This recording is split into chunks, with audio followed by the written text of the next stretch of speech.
Hello friends, आप लोग कैसे हैं? उम्मीद करते हैं आप लोग ठीक होंगे, आप लोग हेल्दी होंगे। फ्रेंड्स, आज एक क्वेश्चन है कि जो ओमनिवोरस एनिमल्स होते हैं वो हर्ब भी खाते हैं और अदर एनिमल्स का फ्लैश भी खाते हैं। तो इंसान जो होता है वो ओमनिवोरस एनिमल्स में से आता है, तो फिर वो ग्रास क्यों नहीं खाता है? तो अगर एनिमल्स को हम डिवाइड करें, क्लासिफाई करें उनके फीडिंग हैबिट के बेस पर, तो फिर 3 कैटेगरीज में एनिमल्स को डिवाइड किया जाता है। एक तो ये होता है हर्बीवोरस जो कि हर्ब खाते हैं, एक होता है जो सिर्फ हर्ब खाते हैं, एक होता है कार्निवोरस जो सिर्फ अदर एनिमल्स का फ्लैश खाते हैं, और एक होता है ओमनिवोरस जो कि दोनों को खाते हैं। तो इंसान ओमनिवोरस में से ही आता है। लेकिन ओमनिवोरस में से आता है तो हर्ब और एनिमल का फ्लैश दोनों खाता है। इसका मतलब ये नहीं कि बिल्कुल वो हर्बीवोरस एनिमल्स की तरह हर्ब खाता है। हर्बीवोरस एनिमल्स जो होते हैं वो तो ग्रास खाते हैं, लीफ खाते हैं, या किसी भी तरह के फ्रूट्स भी खा सकते हैं, वेजिटेबल्स भी खा सकते हैं। लेकिन जो ओमनिवोरस एनिमल्स है वो ग्रास नहीं खाता, वो ग्रास नहीं खाता, लीफ नहीं खाता, वो एनिमल प्रोडक्ट्स खाता है, फ्रूट खाता है, वेजिटेबल्स खाता है, या बहुत सारे जो ग्रेन्स होते हैं उनको पका के खाता है।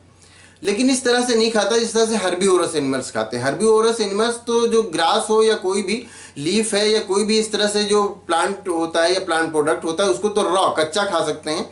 लेकिन ओमनिवोरस एनिमल्स का डाइजेस्टिव सिस्टम ऐसा नहीं होता कि हर प्लांट प्रोडक्ट को, हर प्लांट वाली चीज़ को डाइजेस्ट कर सके, कि वो ग्रास को भी डाइजेस्ट कर ले, वो लीफ को भी डाइजेस्ट कर ले। वो इस तरह से ओमनिवोरस एनिमल्स का डाइजेस्टिव सिस्टम नहीं होता। तो फीडिंग हैबिट में जो ओमनिवोरस एनिमल्स और हर्बीवोरस एनिमल्स में इन दोनों में डिफरेंस होता है। हर्बीवोरस एनिमल्स है वो किसी भी तरह का हर्ब खा सकता है, लेकिन जो ओमनिवोरस एनिमल है वो किसी भी तरह का हर्ब नहीं खा सकता, वो प्लांट प्रोडक्ट्स खा सकता है।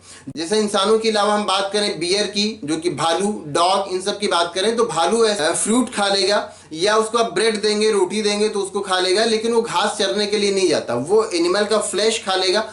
तो इस तरह से जो ओमनिवोरस एनिमल्स होते हैं वो बिल्कुल हर्बीवोरस एनिमल्स की तरह हर्ब नहीं खाते। आप इसको दूसरी तरह से अगर थोड़ा इजी करके समझना चाहें तो आप ये समझ सकते हैं कि जो ओमनिवोरस एनिमल होते हैं वो वेज और नॉन वेज दोनों खाते हैं। तो इसी तरह से ओमनिवोरस एनिमल्स प्लांट के प्रोडक्ट्स खा सकते हैं, वो फ्रूट खा सकते हैं, वो वेजिटेबल्स खा सकते हैं, लेकिन हर्बीवोरस एनिमल्स की तरह वो हर एक प्लांट को और हर एक घास को नहीं खा सकते। तो इन दोनों में डिफरेंस होता है। ओमनिवोरस एनिमल का बिल्कुल ये मतलब नहीं होता कि वो हर्बीवोरस एनिमल और कार्निवोरस का एनिमल का कॉम्बिनेशन हो गया, ऐसा नहीं होता है। उनकी डाइट में, उनकी फीडिंग हैबिट में हर्बीवोरस के कंपैरिजन में डिफरेंट होता है। अगर हर्ब की बात की जाए तो, अगर हर्ब को खाने की बात की जाए तो हर्बीवोरस एनिमल से वो डिफरेंट होते हैं। ह्यूमन बीइंग की जहां तक बात है, इंसानों की जहां तक बात है कि ओमनिवोरस एनिमल्स में से आता है लेकिन वो ग्रास नहीं खा सकता, तो हाँ, वो ग्रास को डाइजेस्ट नहीं कर सकता। ह्यूमन बीइंग जो है, इंसान जो है, वो बिल्कुल ओमनिवोरस एनिमल्स में से आता है, लेकिन ओमनिवोरस एनिमल का ये मतलब नहीं है कि वो हर्बीवोरस एनिमल की तरह हर्ब को खा लेगा या उसको डाइजेस्ट कर लेगा। तो उम्मीद करते हैं आप ये डिफरेंस अच्छी तरह समझ गए होंगे कि हर्बीवोरस एनिमल्स की डाइट में और ओमनिवोरस एनिमल किस तरह के हर्ब्स या एनिमल प्रोडक्ट को खाता है, इन दोनों के में डिफरेंस है उसको आप अच्छी तरह समझ गए होंगे। अगर इसमें कोई कंफ्यूजन है या किसी तरह का कोई और क्वेश्चन है तो आप पूछ सकते हैं। Thank you.